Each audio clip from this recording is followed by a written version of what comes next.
లో కంటే ఎన్నో రెట్లు మెరుగైంది. ఇటీవల కాలంలో అనుసరిస్తున్న విదేశాంగ విధానాన్ని ప్రపంచ దేశాలు కితాబిస్తున్నాయి. ప్రధాని నరేంద్ర మోదీ ఈ దిశగా ఎంతో కృషి చేస్తున్నారు. గడిచిన దశాబ్ద కాలంలో ప్రధాని మోదీ పలు దేశాల్లో పర్యటించారు. దౌత్యపరమైన భేటీలతో సంబంధాలను బలోపేతం చేశారు. దీంతో భారత్ ప్రపంచంలోని పలు దేశాల నడుమ ప్రత్యేక గుర్తింపు దక్కించుకుంది.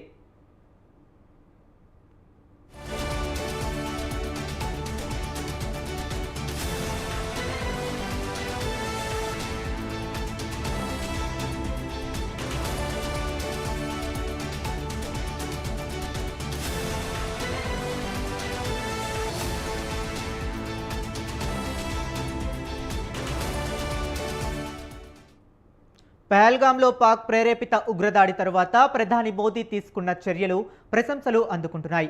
పాక్తో కాల్పుల విరమణ తరువాత దాయాది దేశం ఉగ్రవాదాన్ని ప్రోత్సహిస్తున్న తీరు, ఆపరేషన్ సింధూర్ చేపట్టాల్సిన అవసరాన్ని ప్రపంచ దేశాలకు దౌత్య ఒప్పందాలను పంపి వివరించింది. ప్రపంచం ముందు పాకిస్తాన్ను ఎండగట్టింది. ఆపరేషన్ సింధూర్ తరువాత ప్రధాని మోదీ రెండోసారి విదేశీ పర్యటనకు రెడీ అయ్యారు. రేపటి నుంచి 8 రోజుల పాటు 2 ఖండాల్లోని 5 దేశాల్లో పర్యటించనుండటం ప్రాధాన్యత సంతరించుకుంది.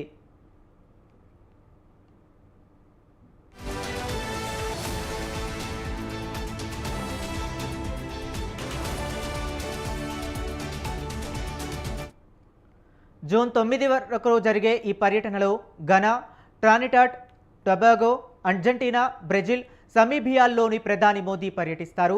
గ్లోబల్ సౌత్ దేశాలతో ద్వైపాక్షిక సంబంధాల బలోపేతమే ఈ పర్యటన ప్రధాన లక్ష్యం. 5 దేశాల పర్యటనలో భాగంగా మొదటిగా ఆఫ్రికా ఖండం ఘనా చేరుకుంటారు. 3 దశాబ్దాల తరువాత ఘనాలో భారత ప్రధాని పర్యటించనుండటం ఇదే తొలిసారి. 2 రోజుల ఘనా పర్యటనలో ఆ దేశ అధ్యక్షుడితో ప్రధాని మోదీ ద్వైపాక్షిక చర్చలు జరుపుతారు. ఆర్థికం, ఇంధనం, రక్షణ రంగాల్లో సహకారాన్ని పెంపొందించుకోవటంపై చర్చిస్తారు.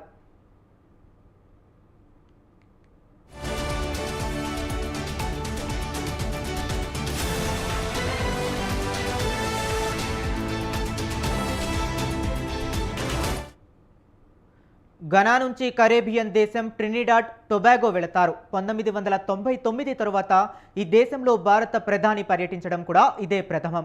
అక్కడి నుంచి ప్రధాని నేరుగా దక్షిణ అమెరికాలోని అర్జెంటీనాకు వెళతారు. జూలై 4, 5 తేదీల్లో ఆ దేశంలో పర్యటిస్తారు. అర్జెంటీనా అధ్యక్షుడు జేవియర్ మిలేతో మోదీ భేటీ అవుతారు.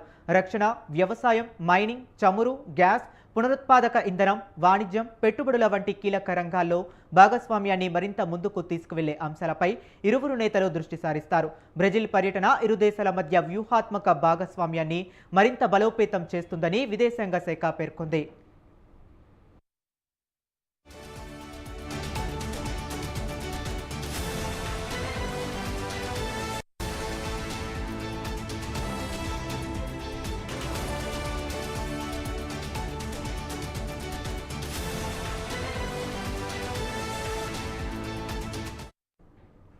అర్జెంటీనా నుండి ప్రధాని మోదీ జూలై 5న బ్రెజిల్లోకి వెళ్తారు. 3 రోజుల పాటు ఆ దేశంలో పర్యటిస్తారు. రియో డి జెనీరో వేదికగా జరగనున్న 17వ బ్రిక్స్ శిఖరాగ్ర సదస్సులో మోదీ పాల్గొంటారు. ఈ సదస్సులో ప్రపంచ పాలనా సంస్కరణలు, శాంతి భద్రతలు, కృత్రిమ మేధస్సు వినియోగం, వాతావరణ మార్పులు, ప్రపంచ ఆరోగ్యం, ఆర్థిక అంశాలపై ప్రధాని తన అభిప్రాయాలను పంచుకోనున్నారు. సదస్సు సందర్భంగా పలు దేశాధినేతలతో కూడా ద్వైపాక్షిక సమావేశాలు నిర్వహించే అవకాశం ఉంది. పహల్గాం దాడి ఘటనను బ్రిక్స్ సదస్సు ఖండించనుంది. భారత్ ప్రతిపాదన మేరకు ఒక తీర్మానం చేయనుంది.